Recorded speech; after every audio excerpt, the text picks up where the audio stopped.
Welcome to the What's Your Grief podcast. I'm Eleanor Haley. And I'm Lisa Williams. We're the mental health professionals turned grief friends turned co-founders of the website What's Your Grief. In this podcast, we talk candidly about all things grief, from pop culture to grief theory. No tilted heads, no soothing tones, just us and our grief friends exploring the always devastating, often confusing, and sometimes even funny experience of living life after loss. Hey, welcome to another episode of the What's Your Grief podcast. This is Eleanor, and as always, I'm joined by Lisa. Hey, Lisa. Hey, how's it going? It's going all right. Been a bit of a hectic Monday morning, but it's all good now. We talked before the podcast and said we wanted to start by addressing some of the stuff we usually finish the podcast with. We wanted to start by just thanking our listeners for being our listeners, for starters. If anybody's ever left us a review or a rating, thank you. Especially thank you if it was a good one. We really appreciate those. And apparently they're important in helping other people to find the podcast. And, anytime we create anything or make anything, what we want is for it to actually make it to the people who could be helped by it. That means people who are grieving and people who are interested in talking about grief the way we are. And so we appreciate it when people leave kind of thoughtful feedback that helps other people to say, is this my thing or is it not? And we also really appreciate it when people reach out to us. We always at the end share kind of our socials where people can message us and also our email. And we really do appreciate when people do take the step to reach out to us and let us know their topic suggestions, and also when a podcast has really been helpful to them.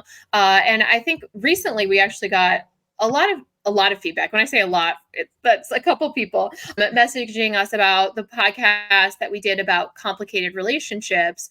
And it's really helpful to hear that has been helpful to people. It helps us to know what topics are you maybe not hearing in other places and what topics are really helpful to hear addressed. Actually, a number of people, there are some people messaged on Instagram. We got an email about it, talked to somebody directly about it, in just talking about how complicated relationships are not always a topic that get really dug deeply into in grief, and that people, I think, feel self-conscious about bringing it up with other people. Or a lot of the stuff we talked about in the episode. I mean, we won't rehash the episode, right? But it was helpful to hear that it was a topic that resonated with people and that people shared that they were sharing it with other people. And in the time since, I think the other thing that was interesting is since we recorded that, just the other day, I started reading a book, which is a grief memoir called Now Is Not the Time for Flowers by Stacey Heal. And it was really interesting because it starts out, the book sort of from the outset, starts out talking about how when her husband was diagnosed with cancer, that it was on her daughter's first birthday that they found out. It was a very, very sort of rapid illness onset. And that it was after what had been the worst year of their relationship. They had separated briefly and they had come back together, and just a lot of strain, a lot of complication.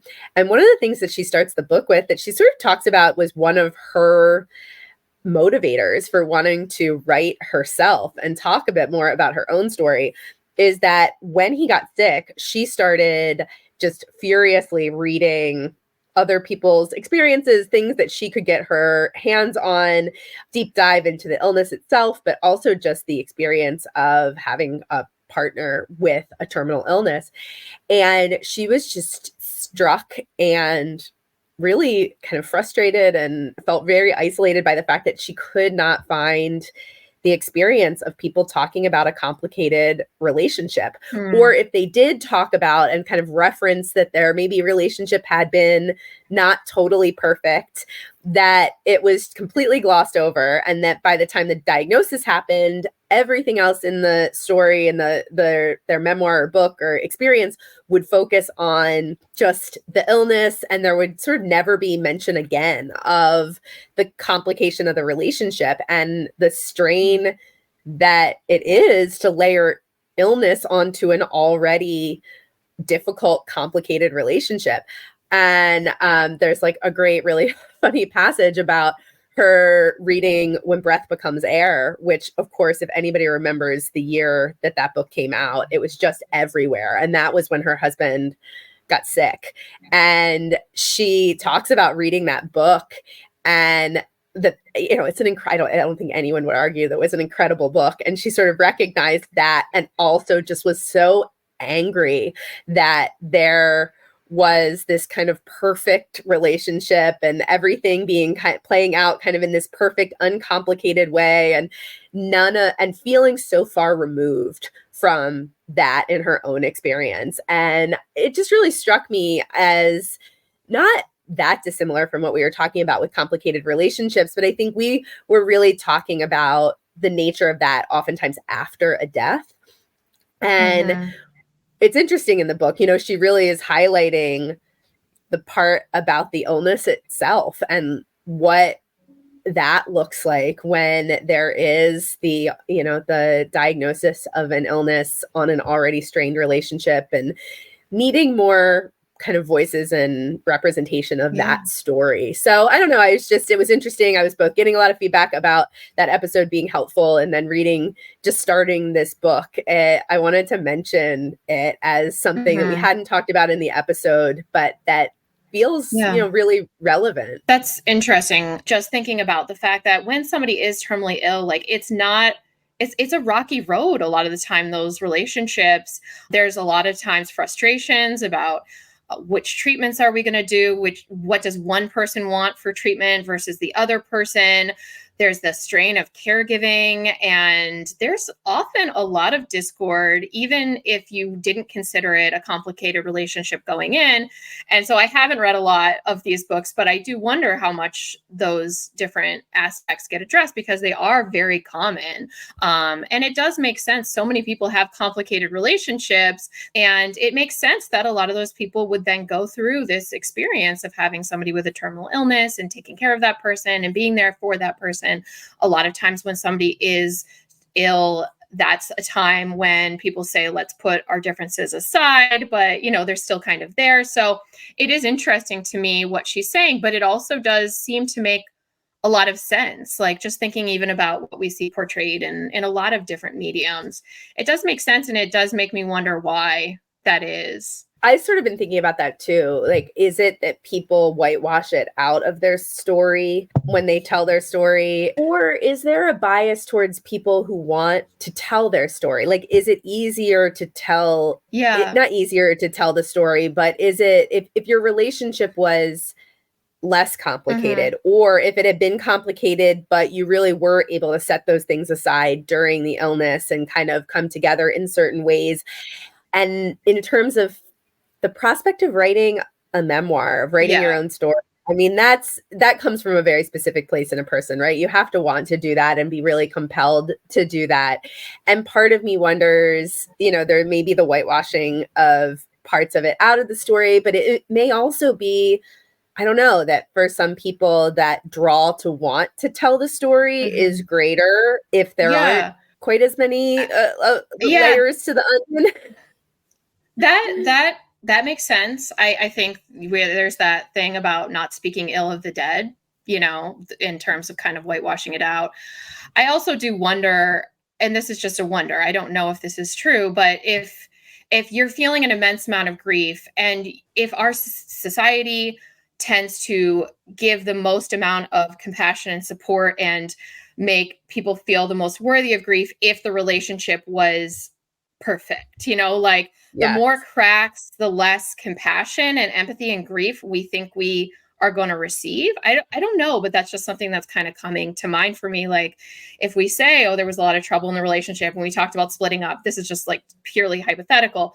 Does that mean that people are going to be like, oh, well, then why are you grieving so hard? You know, because we do tend to disenfranchise relationships that aren't always, you know, perfect, when in reality, we know that complicated relationships create an immense amount of grief, just like any other relationship. So I do wonder if we worry about telling parts of the story that might make people feel less empathy towards us. Yeah. And if we were being private about some of the struggles that were going on, you know, plenty of people, while they're going through struggles in their relationship, are not advertising those struggles to friends and family and community. You know, they're keeping them private for different reasons. And so I imagine that may also contribute of sort of feeling like, well, you know, if I told my honest story, I would be revealing things that I hadn't even been revealing at the time because I had been keeping them contained and private. And so now it would be Yeah. releasing that later. I imagine there's a lot of layers to this that make it tricky. And so Yeah. it's been interesting in reading her book, sort of thinking about that perspective. And I'm not finished the book, so there may be other insights about it as things go on in the book, but it seemed like a relevant follow-up. Not exactly relevant to today's topic, but still seemed worth bringing up. Right. Yeah, not relevant, but that's okay. It doesn't need it. Why does it need to be relevant? It doesn't need to be. No. There's no rules here. So exactly. With that in mind, we can hard transition to the topic that we were going to discuss today.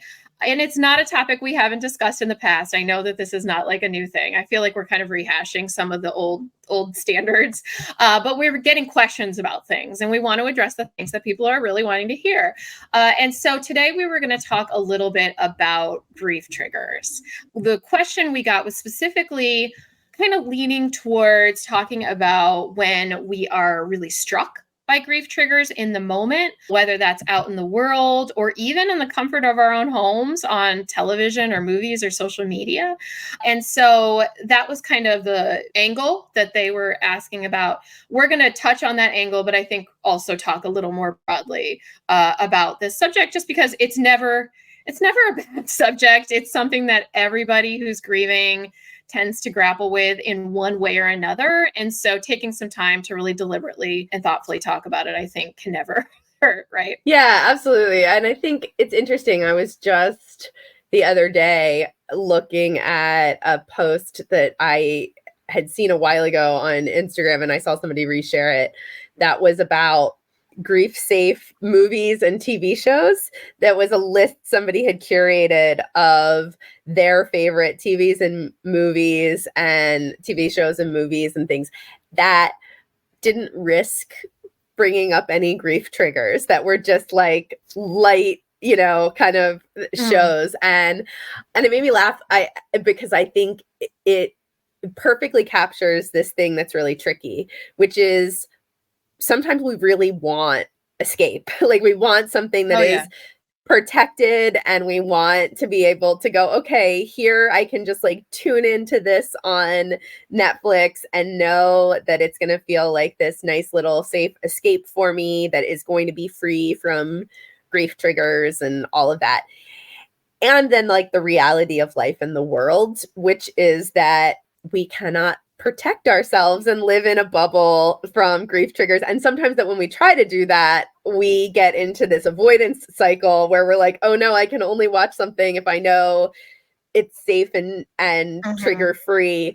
And you know, there's space for both, I think, right? Of like wanting to create the little bubble for yourself, and then also recognizing that life can't be a bubble. Well, my thought when you were saying that is like, how could anyone know what's going to be like, quote unquote, safe for anyone else? Just because the things that remind us are so unique sometimes. They're so unique to the person who died and our relationship with them. Like, it could be anything, you know, like for me, the Devil Wears Prada is a trigger, you know, and that could very easily be on that person's list. And so I think that it's like, it's so unique. And that's something that is really tough, and something that we have learned as people trying to provide grief support, as well as people who are grieving.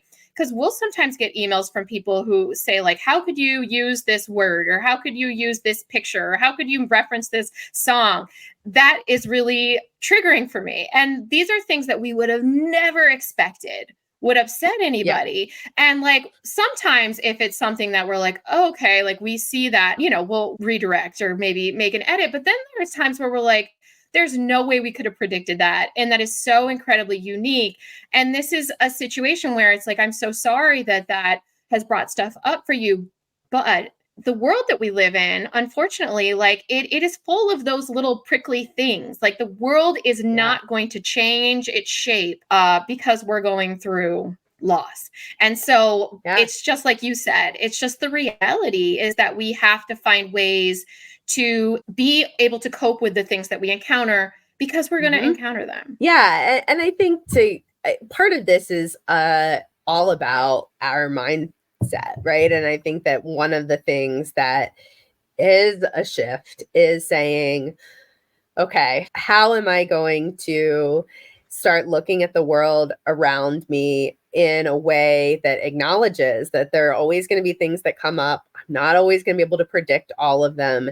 And how do I feel like I'm doing what I need to do to best equip myself for those moments that happen, knowing that they're going to happen, and knowing that like I'm not going to always navigate them in some sort of perfect, beautiful way.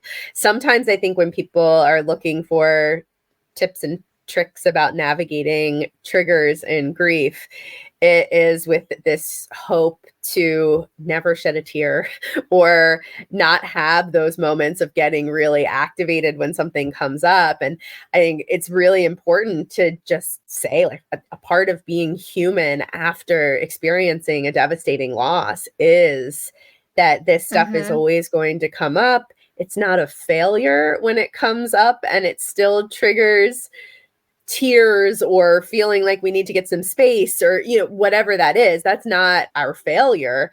And yeah, we can still always be on the process, in that process of trying to figure out how we can feel comfortable and confident in ourselves to weather the storms when they come up. Yeah, that's exactly what I was thinking. It's going to be a storm. Like we're going to have to weather that storm and we're going to end up drenched and we're going to end up feeling some of those feelings that we don't like.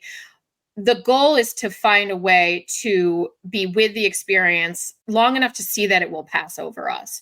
And then many times, I can't say every time, but many times we find that the storm doesn't feel quite as large the next time and the next time and the next time till we get to a place where it might feel like a light rain, you know, down the road, except for those times when we're, you know, in a particularly sensitive and tender place and it might feel a little bit bigger because that's just how grief is.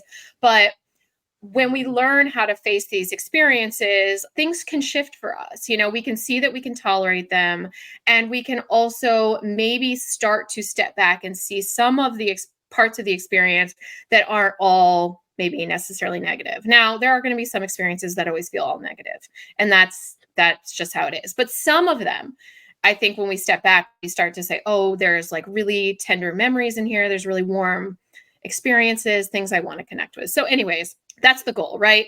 Because like you were joking, like, oh, we can't stay inside forever and avoid, but like sometimes that is the temptation. And when we talk about like chronic avoidance, that is kind of where some people can end up, where their world has just become incredibly small. And so we don't want that to happen. Right. When we look at why that can happen and how we can think about it, I think our brains in the context of a way to understand ourselves that can help with triggers and help to understand that process that you described, Elle, of how over time it does sometimes start to change, is our brains are prediction machines. Like that is the job of our brain, is to try to anticipate things to protect us. Like what's going to happen next? How can we kind of predict the world in these ways? And when we're new to grief, and when I say new, I mean like not like days or weeks, but months or, you know, early years, that we, in that time, when we come up on a trigger for the first time, our brain often is trying to predict, and it's touching on something that has been so devastating for us, has been such an unbelievably awful experience, that it's not surprising that our brain does a little bit of that like fight or flight. Oh my gosh, I don't know. Are we going to be able to handle these emotions? Am I going to be able to get through this moment? My associations from the past of things connected to my loss are so intense and overwhelming that now if I'm encountering this trigger and I'm at work or at the grocery store or somewhere else, it makes sense that early on our brain's prediction is sort of, we don't know. And we get into that protective anxiety, kind of fight or flight safety place, which can be really intense when we first come up on a trigger.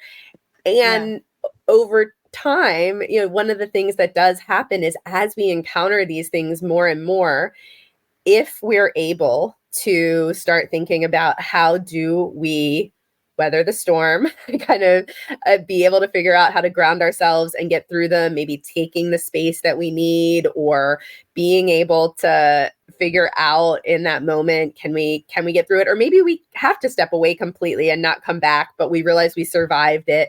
It gives our brain new information for the next time to hopefully be able to say, this was hard, this was emotional, this was intense, and we got through it. Like, we survived. We didn't shut down. We didn't have to absolutely, run home and crawl under the covers. Sometimes we do.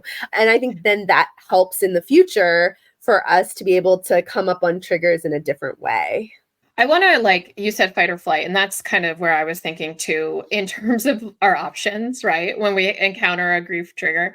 And obviously, I think we feel that there's the most therapeutic benefit in the fight of it all. Fight might not be the right word, but in the kind of withstanding and sticking with the experience. But I do think, because flight, it seems like a perfectly reasonable option for people in that moment, and it might be an option that they take. I do think it might make sense for us to spend just a minute talking about that. I think we've already kind of alluded to the fact that if we're flighting, if we're running away constantly, then we're in this chronic cycle of avoidance. But that's not to say that there aren't times where you can just walk away and opt out of a situation, and that might be fine, right? Like, we're not saying like always absolutely you have to stay. There might be times where, you get to the door of the grocery store and they're playing that Christmas carol or whatever that reminds you of your loved one. And you just say like, oh no, not today, and you go home and you come back to the store later. And that's okay. Like, we can do that if we're not feeling that we have kind of the bandwidth or the emotional energy to deal with something. If it's something that we can disengage from temporarily and then re-engage with later, that's okay. I think there are going to be times where we do choose to duck out. Maybe it's a party. It's an annual party. And we say, I don't think this year I'm going to go, but I know I can try again next year. Like, that's okay. We can choose that option. And then there are the things that, like, I think Lisa and I always advocate for trying to engage with people and experiences and places that give us value, that connect us with memories and people that we want to be connected with. But then there might be experiences where you don't really see much upside to it, where you can just disengage from it and leave it and never revisit it. There are always going to be experiences like that where you're like, that's not a part of my life anymore.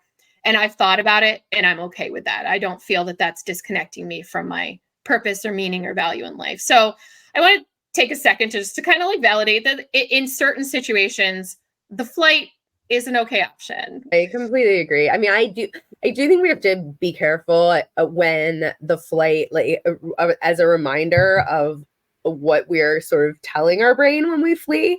And you sort of pointed to this, which is that it's important to say, okay, I'm taking a break from this. I'm taking a pause from this. I'm not going to go into the store now because it just feels too much, and I'm going to come back later, or something like that, when we take that pause. And I think that second piece is important, is that we say to our brains when that happens, this doesn't mean that I was actually unsafe or actually ill-equipped. It was that I made a decision in that moment that, like, I didn't have the bandwidth, and I'm choosing in this moment to give myself a little bit of compassion and kindness and say, I'm going to come back to this later. And that doesn't mean that I don't believe that I have it in me to be able to get through those moments when they come up. Because I think that's the thing when we look at where does anxiety start to come in around some of these things, where it can contribute to some of this chronic avoidance when triggers come up, is if over and over and over again, I flee from a situation and I don't do a little bit of that revisiting and reassurance, my brain starts to get the message like, oh, that really was a situation that I didn't have the ability to be able to manage. I had to flee, and that was sort of the only option or the safe option. And so now when it comes up the next time, I have that intense response again, and I am more likely to just stay in that cycle. So I think that there's a really important balance there, that we give ourselves Yeah. the compassion when we need it, and we also push ourselves. Like this, I think, goes back to Kristen Neff's self-compassion, where she talks about tender self-compassion versus fierce self-compassion, and that tender self-compassion is sometimes where we give ourselves that kindness and that space, and we are gentle with ourselves, and we say, I'm grieving, and of course sometimes I'm not going to be able to dive headfirst into the storm.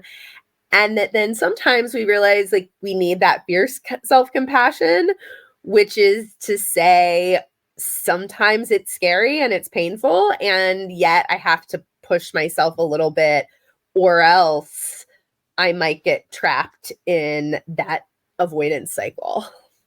Yeah, I think a little bit of what it comes down to is just having some moments of self-reflection and self-awareness around this, and being honest with yourself. Like, is this a moment of me giving myself that self-compassion? I'm using my one skip here with the idea that in the future I will feel stronger or more equipped to deal with this. Yes. And then noticing whether your future self is saying the same thing, right? Is your future Right. self still saying, I can't do this? I mean, one thing that we talk about a lot is that there is some adaptive avoidance in grief, like, because sometimes we do need to take a little time before facing things that are really, really difficult.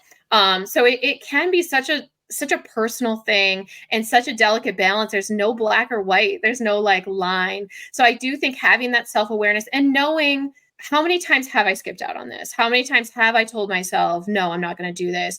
And is it beginning to become a habit? Is it beginning to become something that's really inconveniencing my life? Is it beginning to make me feel cut off?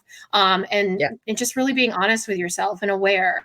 That can be tough to do. Like we talked about avoidance a couple podcasts back, maybe even last podcast, and said like it can be really hard to notice when you get into some cycles. So yeah, being honest with yourself or having a mental health professional who is honest with you can always be helpful, I think. Right. And I think when you realize a trigger is coming up, there's really practical things you can do. And I think when we look at that response that we're having, a lot of it is stuff that starts to happen in our body, and where we might go very quickly to that place of feeling overwhelmed. We feel like our heart starts racing, or we're breathing quickly, we're on the verge of tears, whatever those things are. And that can be the thing that sometimes when we're in that bodily experience and that is something new for us or overwhelming for us, or we feel like it's not safe in the environment we're in, we go to that flight place. And I think if we can take a pause in there sometimes, if we're working on this, if we're saying, how do I start to roll through those waves of grief triggers, of doing some of that grounding that can help send a different message back from our body to our brain to say, okay, wait a minute. I am safe. I am able in this moment to maybe just do simple things, right? Like deep breathing, box breathing. So I think when we talk about breathing, you can go online and find a zillion different calming and grounding breathing exercises, but that box breathing approach is probably the most common, tried and true one that is used a lot, of just breathing in for a 4 count, holding for a 4 count, breathing out for a 4 count, holding for a 4 count, and just keeping that going as a way to remind our body that though it started speeding up our breathing to try to increase our heart rate and oxygenation in case we needed to fight or flee, of like, no, wait, we can do the opposite. We can start to slow things down, slow a little bit of that physiological response down that started to happen in our system. Looking for other grounding things that just work for you.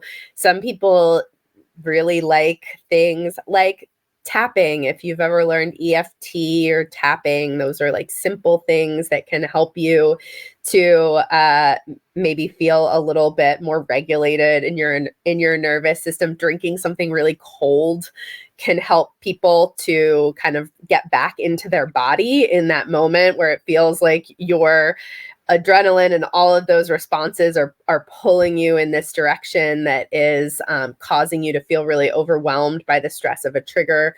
So just trying to find some of those little tools. We can post in the show notes some different tools that are out there and grounding exercises that can sometimes just help you to practice little things if you are working on riding the wave of those triggers that can help you just to slow down your body a little bit in those moments. And like you sort of said at the beginning, like it's not necessarily about preventing the tears from coming, because the tears might still come no matter what you do. It's about kind of letting it all happen and wash over us, and having that experience of having it wash over us. We don't lose control, right? We don't succumb to the emotion. It doesn't take over us. It kind of washes over and then it's gone. You know, if anybody's ever had a good cry, you don't cry forever. Like you might feel like you are, right? But you have those moments.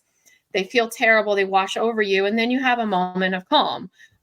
So I think just having that experience of getting to that calm place is really the goal. I know a lot of people may hate the idea of being emotional in public, and that I think is a tough part of grieving is that sometimes you will possibly have that experience, and I don't know, it's tough. Like I have teenagers, they think everything they do is embarrassing, and I always have to remind them, like, if you saw someone else having that experience in Target, would you be like, oh, what an idiot, what a loser, right? And the answer is always no, but you always assume everybody's looking at you and thinking the worst of you. And I think just remembering, like, it's okay. First of all, most of these people are strangers. They don't know you. And I doubt they're judging you, right? They're probably just like, oh, you know, been there and moving along. I think that reminder of in public places, I think that is one of the things where we hear people feeling the most worried about their triggers is when they go to an event or when they're out in public. And the little things you can do to, one, as you said, to remind yourself that it isn't the end of the world, that you will survive that. Again, that can be helpful in just reminding your brain this isn't as threatening of a situation as we sometimes think it is. Like it's feeling vulnerable in front of strangers feels hard, but it's a survivable thing. And sometimes it's the little stuff like knowing where your escape hatches are, being really aware if you're going to an event and you're worried about it for whatever reason. Where is the bathroom? Where are the private spaces? If you do need to go and take a break somewhere, if it is at work, if it is wherever it is, sometimes just having that security of knowing that we do have a place that we can go and take a time out is really reassuring to us. We know where to go. We're not having in that moment where the tears are coming up a panic of where do I go to take a break? We know where we can go to take a break, and that can feel reassuring. If you are going to events, we talk about this a lot around the holidays. If you're going somewhere where you do anticipate it might be hard or it might be a triggering thing, to drive yourself if you can, to not necessarily be trapped by you've carpooled with 3 other people and you can't leave if you need to. That can exacerbate that feeling of anxiety or claustrophobia of, oh no, if I can't manage this, now I also am trapped here. So sometimes knowing that you have control over your ability to stay or leave can really help in situations where a lot of triggers may come up for you. And if you're going to be with other people where it does feel safe enough and you're worried, articulating that anxiety in advance, just saying to people, I'm coming to this and I'm worried that this might really activate some of my grief, and laying it out there to the people that you trust for both support, potentially if you need support, or sometimes just so that it's not a shock. Sometimes if you know that you can just easily say to somebody, oh, hey, you know what? This is too much. I'm gonna take a break or head home or whatever that is. Again, it just allows it to feel like there's more ease and less of that anxiety about the potential emotions that might come up. Yeah, I think proactively thinking through things. I mean, it's sometimes the best laid plans, right? They don't always work out, but I do think sometimes thinking through, because I mean, speaking for myself, I'd rather be emotional in front of a bunch of strangers in Target than in front of people who I know. Like because I don't like to have a lot of attention. Like I'm not somebody who wants a lot of people like, oh, are you okay? Like I don't want that. And so that to me feels more horrifying.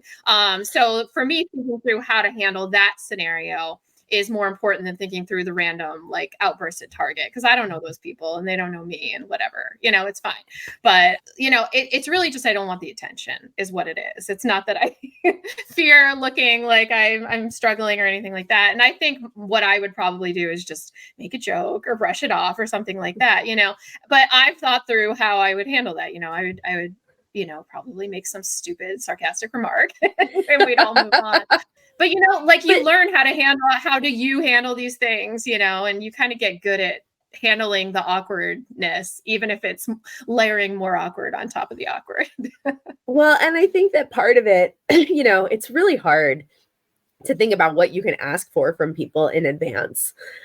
Because sometimes that then means having a conversation with the people who you know about the very thing, which feels like it is bringing attention to the situation. But I think sometimes there is the ability to say, oh, I do feel like this is going to be hard. Like if I need anything from anyone, I will let you know. But otherwise, let's just not make it about not make it about me, not make it about my emotions. And sometimes that's what we need to do. We're all really different. On the other side, it may be the exact opposite, where you're like, in those moments, I really want people to give me support. And I'm really bad at asking for it. So maybe it is saying, I think this is going to be hard. Can you just be like keeping an eye on me and checking in? And if I look like I'm having a hard time, can you check in with me? And then you may get that. Part of it is knowing yourself and knowing what you need and then asking for it in ways that feel realistic for you. It is hard. Like, I don't say that like it's an easy thing to do. It's really hard to do that. But when you're going somewhere where you're really anticipating it's coming up, it can be helpful to think about it. The other thing that you said, Elle, that I think is worth highlighting is that, sometimes these triggers that come up places, they, especially the person who put this in originally asked about it coming up in like movies and television and things like that. On the one hand, there may be situations where you don't want those triggers to come up and you want to feel not activated by them.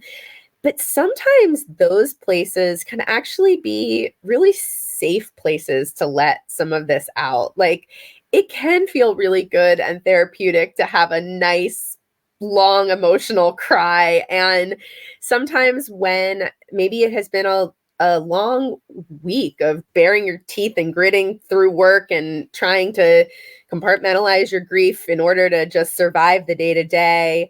And maybe then you're watching a show and it does bring it all up.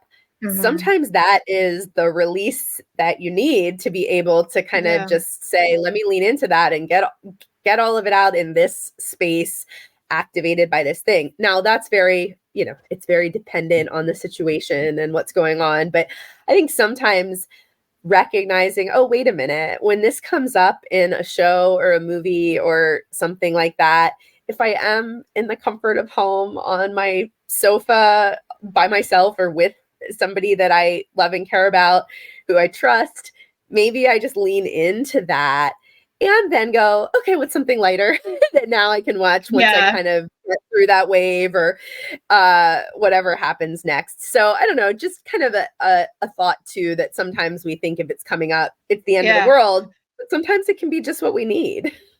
It's like kind of like replicating an experience in like a controlled environment, right? Like, oh, I'm going to do something that's going to be close to this experience in the comfort of my own home, where I know I have the coping tools I need, or I know I have the privacy I want, or whatever it is, or maybe I have my best friend here with me or my family member or something. So I like that idea of kind of like having that first experience or practicing it a little bit at home. And you in those moments can have that experience of learning that you can withstand it. So I think that's a good idea. This is a totally random, like it's going to seem random, but one thing also that we talk about with some of these experiences, places, objects that feel like they're going to be really hard to encounter. Something we talk about is if anybody uses like creativity to cope. We often in our photography course that we do on Exploring Grief Through Photography talk about this, but I'm sure it can be kind of extrapolated to other mediums. We talk about approaching that experience or that place or that object with the intent to like you creatively maybe photograph it or capture it, because it gives you a kind of a purpose outside of just engaging. And it also sometimes allows you to look at it from different angles and kind of at an arm's length at first. And I think sometimes that can be helpful, and like really looking at something and seeing it for its different like layers and angles, and also just with kind of a purpose and intention. And sometimes that can help us a little bit to take that step towards engaging with something that we've been avoiding. And you may still have a moment of strong emotion, but I don't know, something about it makes it feel a little more accessible. Oh, I think that's completely true. I think that's completely true. I was just thinking about this recently because a number of years ago, it's been a while now, but for the anniversary of my dad's death, I like went down to see the house that he grew up in, which I had never seen before. But also in doing that, I went past my grandmother's house, which I had not been past since she died and we sold it. And it was a place that I felt so overwhelmed at this thought of seeing my grandmother's house again for a lot of reasons. Yeah.